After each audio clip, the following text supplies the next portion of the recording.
hadis Nabi SAW tentang cemburunya Aisyah. Ini saya sering luruskan. Banyak orang subhanallah menyalahkan Aisyah radhiyallahu anha, ummul mukminin. Aisyah aja cemburu. Salah ini. Kalau ada kasus terjadi di zaman Nabi SAW, kasus yang sedang terjadi ada historinya, maka yang diambil hukum bukan historinya. Final daripada histori itu apa? Apa keputusan Nabi dari kejadian itu? 5 riwayat tentang cemburunya Aisyah. 4 Nabi SAW marahin, tegur, Aisyah minta maaf. Yang 1 Nabi SAW tidak tegur secara langsung, tapi Aisyah pun merasa bersalah. Artinya cemburunya semua tertolak dalam rumah tangga. Jangan cemburu kecuali pelanggaran agama.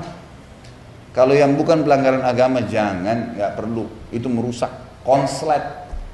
Riwayat pertama, cemburunya Aisyah radhiyallahu anha dengan Khadijah radhiyallahu anha. Jadi pernah Nabi SAW lagi duduk berdua sama Aisyah di siang hari, tiba-tiba ada yang salam. Maka Nabi SAW kaget berdiri. Ternyata karena orang yang salam seorang wanita yang suaranya persis seperti suara Khadijah. Maka beliau kaget, gitu kan? Berdiri lalu melihat, ternyata di depan pintu itu dibuka, adiknya Khadijah bersama dengan sahabat dekatnya Khadijah, perempuan juga, yang sering mengunjungi Nabi SAW dengan Khadijah waktu masih di Mekah. Maka Nabi SAW begitu lihat kaget, Nabi mengatakan pada Aisyah, wahai Aisyah, buatkan makanan, hidangkan sesuatu buat tamu nih. Lalu disuruh Aisyah menyampaikan dengan istri Nabi yang lain. Datanglah mereka rame-rame menyiapkan makanan, melayani tamu, tapi mereka masih belum tahu siapa orang ini gitu. Sampai tamunya pulang. Begitu udah pulang, udah bubar, Aisyah duduk dengan Nabi SAW lagi berdua. Lalu Aisyah bertanya, Rasulullah, siapa sih tadi 2 perempuan itu begitu luar biasanya Anda menghormati? Kata Nabi SAW, yang satu adiknya Khadijah, yang satu sahabat dekatnya Khadijah yang selalu mendatangi kami waktu masih di Mekah dulu. Tiba-tiba Aisyah cemburu waktu itu. Ya Rasulullah, Anda masih mengenang wanita Quraisy yang sudah keriput semua mukanya dan sudah masuk dalam kuburan. Sementara Allah sudah gantikan Anda wanita Quraisy yang lebih baik, maksudnya dirinya gitu. Perasaan lagi nih. Ini bicara perasaan nih. Jadi dianggap ini Khadijah sudah meninggal, sudah selesai. Apa kata Nabi SAW? Lihat, ini historinya ya, cemburunya Aisyah tentang Khadijah. Maka kata Nabi SAW, demi Allah tidak ada yang menggantikan Khadijah wahai Aisyah. Dialah yang telah beriman kepada saya di saat orang-orang masih belum ada yang beriman. Memang betul Khadijah wanita pertama yang beriman. Dialah yang telah membantu saya dengan hartanya dikala dakwah ini masih butuh perjuangan. Dialah yang Allah karuniakan anak darinya yang saya tidak diberikan dari istri yang lainnya. Maka Aisyah pun merasa bersalah karena ini hujjah, ini kebenaran. Nabi SAW selalu jawab kebenaran, gitu kan? Maka yang terjadi adalah Aisyah minta maaf. Yang dijadikan hukum apa? Histori cemburunya Aisyah atau teguran Nabi? Hah? Teguran Nabi dong. Sejarah tadi histori tentang Aisyah cemburu tuh nggak bisa dijadikan hukum. Karena Nabi SAW habis itu tegur dan Aisyah minta maaf. Berarti yang jadi hukum apa? Teguran Nabi SAW. Itu ilmunya di situ. Banyak orang salah paham. Aisyah aja cemburu, nggak lihat. Ini historinya, hukumnya penentuan dari Nabi SAW. Kalau Nabi iyakan berarti boleh, kalau Nabi tegur berarti tidak boleh. Berarti tidak boleh cemburu nih, gitu kan? Karena ini memang orang yang pernah terlintas. Misal maaf, ada ibu-ibu nikah sama duda misalnya. Lalu si suami ini ceritain, dulu waktu saya sama istri itu saya makan ini. Jangan cemburu. Lo nikah sama duda, dia punya histori hidupnya. Oh iya. Sekarang mau saya buatin juga enggak? Dulu saya makannya sayur asem. Mau saya buatin sayur asem juga? Gitu aja. Wah, masa masih dikenang tuh orang. Masa begini, masa begitu. Loh, nikah sama duda orang sudah punya, gimana cara? Enggak boleh disalahin. Enggak boleh disalahin karena dia memang cerita. Kadang-kadang kalaupun dia bukan duda, dia masih bujang. Dulu di rumah ibu saya makan sayur ini. Wah, langsung cemburu lagi sama mertuanya. Nah itu makan aja di rumah ibu kamu. Pengalaman bu ya. Alhamdulillah ada contoh. Loh enggak, ini contoh yang benar. Biasanya begitu. Jangan. Apa yang dia sampaikan berarti dia sedang mau dekat dengan ibu, menyampaikan apa yang dia suka. Tangkap positifnya. Oh berarti dia suka sayur itu. Ya udah, saya buatin ya. Kita buatin yang lebih hebat supaya dia suka. Kalau kita mau hapus dari memori dia susah, nggak mungkin gitu kan. Ini riwayat yang pertama. Ya, nggak boleh cemburu. Histori bukan patokan hukum, teguran Nabi yang jadi hukum. Riwayat yang kedua, cemburunya Aisyah radhiyallahu anha dengan Sofiyah binti Huyai. Ini dulu turunan Yahudi. Kebetulan memang Aisyah sama Sofiyah memiliki kulit yang putih dan terkenal kecantikannya. Nabi SAW itu kalau dari rumah Sofiyah biasanya siang ke rumahnya Aisyah, gitu kan? Aisyah langsung cemburu. Baru Nabi masuk langsung Aisyah mengatakan, ya Rasulullah, Anda masih terus saja datang ke rumahnya anak Yahudi yang pendek dan kerdil itu. Begitu bahasanya. Jadi karena cemburunya terbawa itu. Apa yang terjadi coba? Ini historinya, lihat hukumnya. Kata Nabi SAW, wahai Aisyah, kau telah mengucapkan kalimat dengan mengatakan Sofia kerdil. Kau telah mengucapkan kalimat kalau ditaruh di air lautan, rusak tuh lautan. Artinya dosamu berat, gitu kan? Aisyah langsung minta maaf, nggak jadi. Yang mana jadi hukum? Cemburu atau teguran Nabi?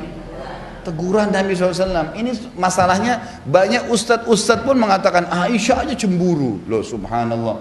Seakan-akan Aisyah disalahin.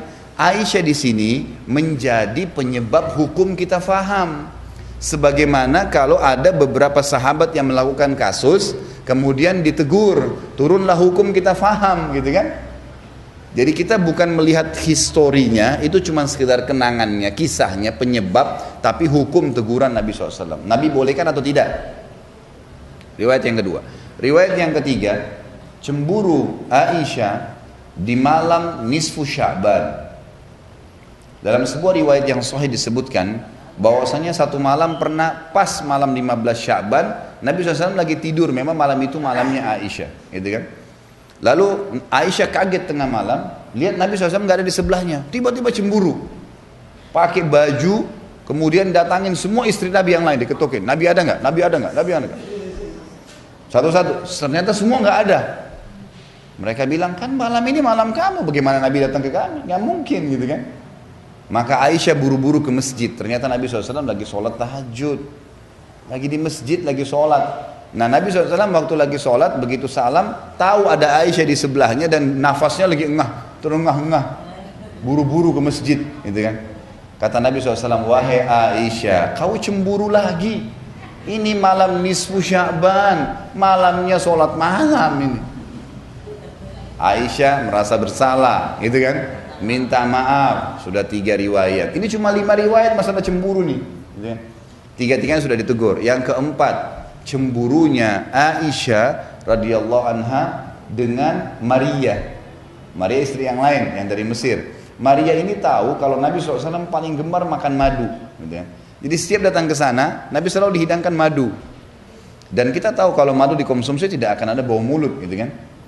Nah, Nabi SAW konsumsi madu dan juga tradisi beliau sebelum masuk ke rumah selalu menggunakan siwak. Kalau kita pakai sikat gigi mungkin sekarang ya, itu selalu agar bau mulutnya wangi pada saat ngobrol sama istri, mungkin dia akan ciuman dan seterusnya. Itu tradisi Nabi SAW.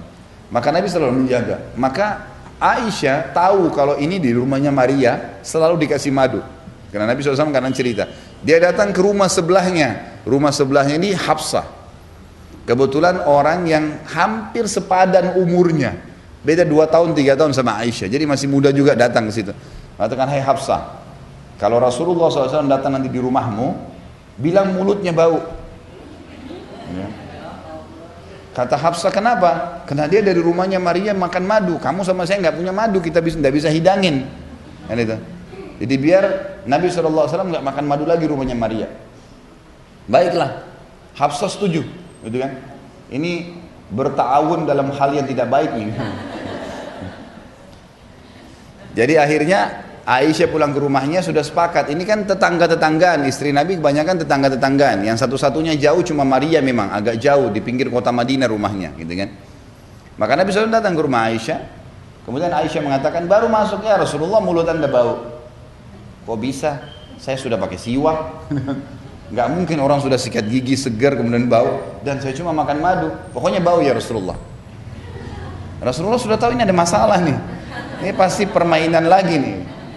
Baiklah, Nabi SAW keluar, karena biasanya siang hari beliau memang mendatangi rumah-rumah istrinya gitu kan, datang ke rumah Hafsah. Hafsah juga baru masuk, ya Rasulullah mulut anda bau. Oh, saya enggak, saya sudah pakai siwak, saya juga udah cuma makan madu, pokoknya bau ya Rasulullah.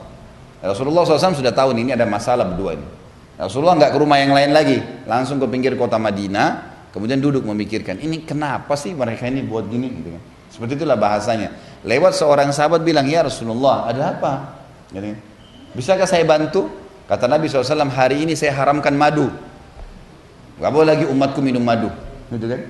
Langsung pada saat itu Jibril bawa ayat surat Tahrim ayat 1. Hai Nabi, kenapa berani-berani kau haramkan madu hanya karena mencari ridho istrimu? Mendengarkan ayat ini turun, Aisyah dan Hafsah minta maaf. Langsung minta maaf, gak berani lagi gitu kan.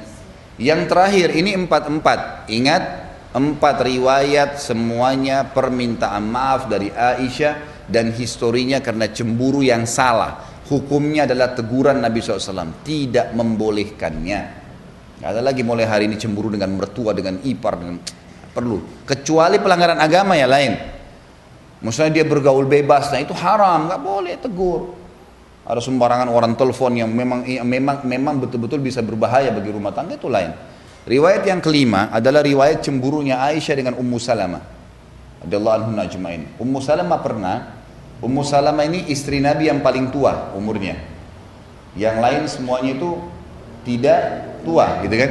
Karena semalam ada yang tanya saya di pengajian di Blok M Square itu, Ustadz, katanya kalau ada yang mau menikah lagi, mungkin ini dari ibu-ibu pertanyaannya gitu. Nabi kan menikahnya sama janda-janda tua semua. Jadi kalau suami mau nikah silakan nikah sama janda-janda jelek tuh. Gitu pertanyaan kertasnya. Ini saya bilang sudah jelas nih, ini dari ibu-ibu. Dan saya sudah tahu bagaimana menangani ibu-ibu ini, perasaan terus. Saya bilang gini, riwayat yang kisah yang mengatakan istri Nabi semua tua itu nggak benar. Satu-satunya istri Nabi yang tua hanya Ummu Salamah. Yang lainnya semua masih muda, cuman memang janda, gitu kan. Rata-rata dinikahi oleh Nabi SAW umurnya di bawah 30 tahun semua itu.